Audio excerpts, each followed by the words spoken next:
Let's deal with a very important subject. Nobody should die giving life to another. And health experts are calling on government to invest more into maternal health research. The experts believe this is very critical. Dr. Ali Samba is head of obstetrics and gynecology department at the Kolebu Teaching Hospital. He made these remarks at a symposium in Accra dubbed Future of Maternal Health Research here in Accra. Research involves collaboration. We don't have the funding. If you look at our teaching hospitals, if you look at our budgets, there is no budget for research. So how do we conduct research when it comes to teaching institutions? Individuals mobilize their own resources to conduct research. But at the end of the day, you are not able to conduct any quality research because a lot of those quality research, you need funding. And the teaching hospital doesn't even budget, much more the department. So funding is very critical when it comes to even the teaching hospital conducting research. Hospital itself does not have any agenda. Which direction are we going when it comes to research?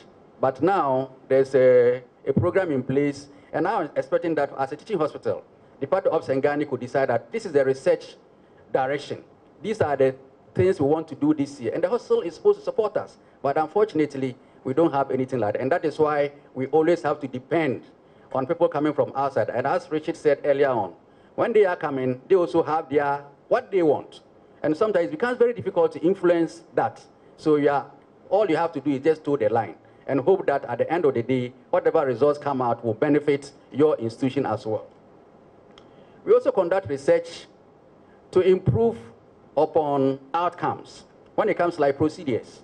I remember those days we were doing double layer cesarean section closure, and when they came single layer closure, Prof. Danu was so excited. He was doing single layer, I wasn't doing single layer.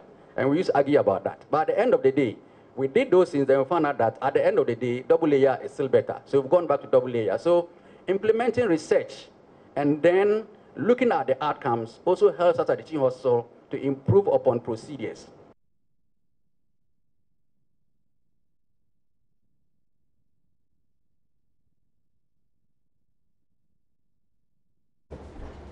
Well, Dr. Mercy Nyama is a research fellow at the Department of Obstetrics and Gynecology, also at the Kolebu Teaching Hospital, and she's been expressing some worries over the rise of cesarean section. We have her in the studio right now for a very quick chat about this also important conversation. Mom, you're welcome, and thank you very much for your time.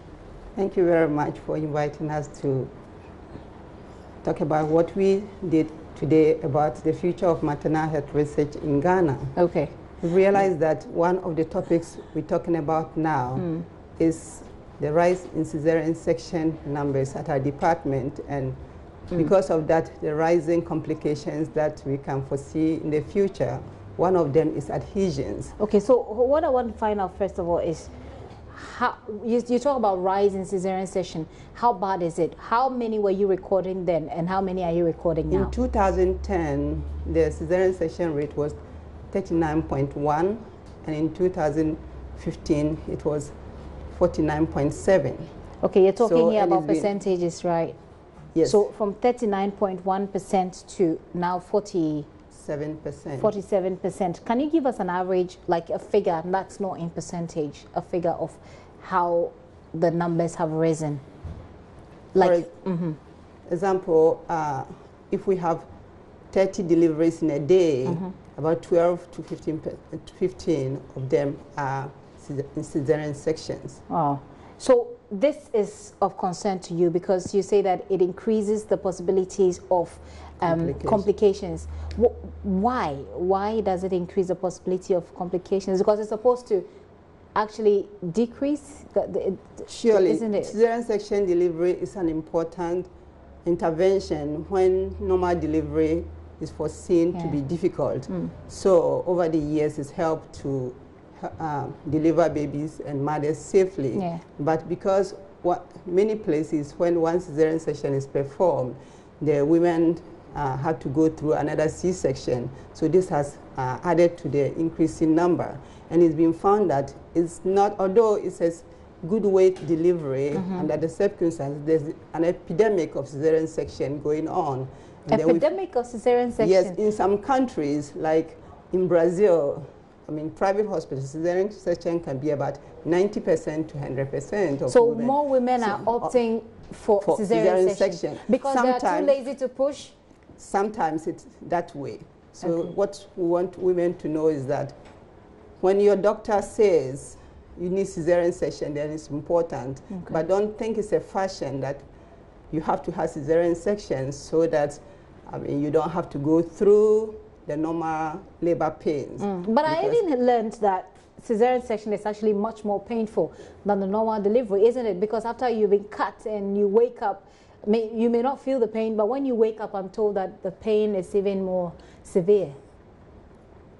Yes or no, because some people think labor pain is far painful, and then they don't have to go through it. They will have C-section with medications, and then after a day or two, you are back to normal. So so you're advocating that people should not opt for cesarean section if they can deliver normally. If you can. Yes, because natural birth, natural is best. Is the best. Natural birth is the best. Well, if you don't take anything away at all from this conversation, natural birth is the best. But you have to convince people. Most of the time, people want to be convinced.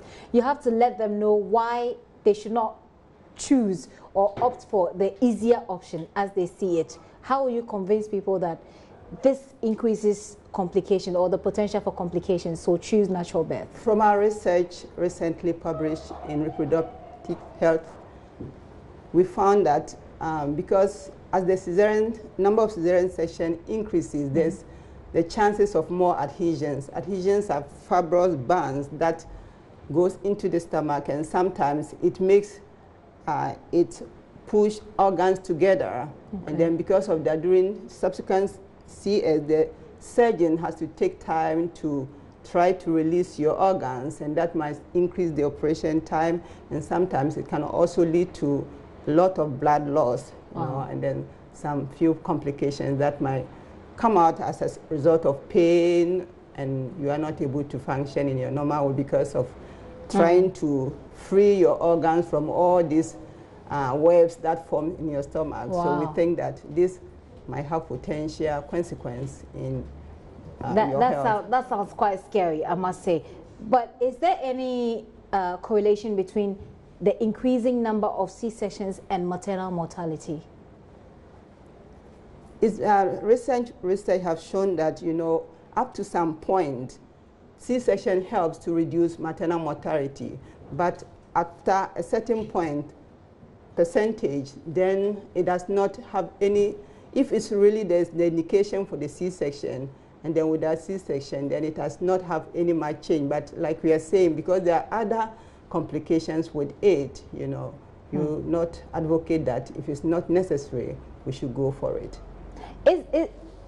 Are there sort of complications we're seeing about or with C-section more in our parts of the world because of logistics, because of the things that perhaps some of the, especially government hospitals, need that they don't have?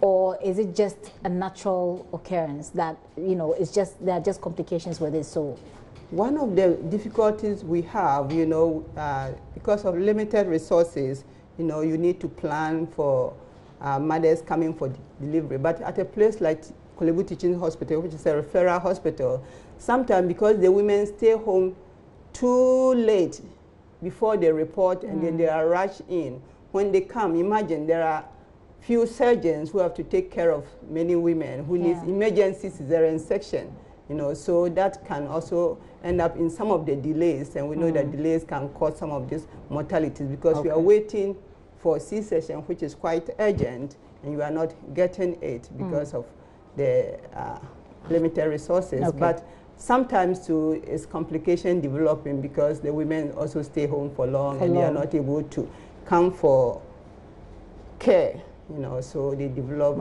sepsis and other things can. And finally, you spoke about investing in such research. Why is that? Why are you calling for that? And at the moment, isn't there enough information or enough investment? Research involves a lot of money, you know, recruitment, and then some things you need research assistance, you need to use some interventions. And the government of Ghana has no budget for research in maternal health. So usually we have to depend on foreign collaborators who have to go to their government and ask for funding for us so that we collaborate and do work. But we think if we are able to raise the resources locally, then we don't have to wait till other people come to help us. Okay. Because when they are coming, they also have the agenda and the things they are interested in. So when they come and say, we are interested in this aspect, then you, the person who jump on the collaboration, you have to do what they have asked you to do. But if we are able to generate funds locally, then we see the problems we have, then we can channel our energy into research in those areas. That is good for our setting here. Okay, right. Thank you so much for coming in. It's quite scary though, but just in case you're waiting to have a baby or you're on your way to having a baby, try and push, okay? Muster the strength and the courage to push. Don't depend on a cesarean section if your doctor is not advising you to do so. That's basically the message, yes, isn't it? And also, as a country, we need to invest more in research about maternal health and stop paying the lip services, because really, mothers are tired of dying when giving life. When we keep paying lip services to maternal mortality or maternal development, etc. in this world. Thank you very much for coming once again. Mercy Nyama is a research fellow with the Department of Obstetrics and Gynecology at the Korle Bu Teaching Hospital.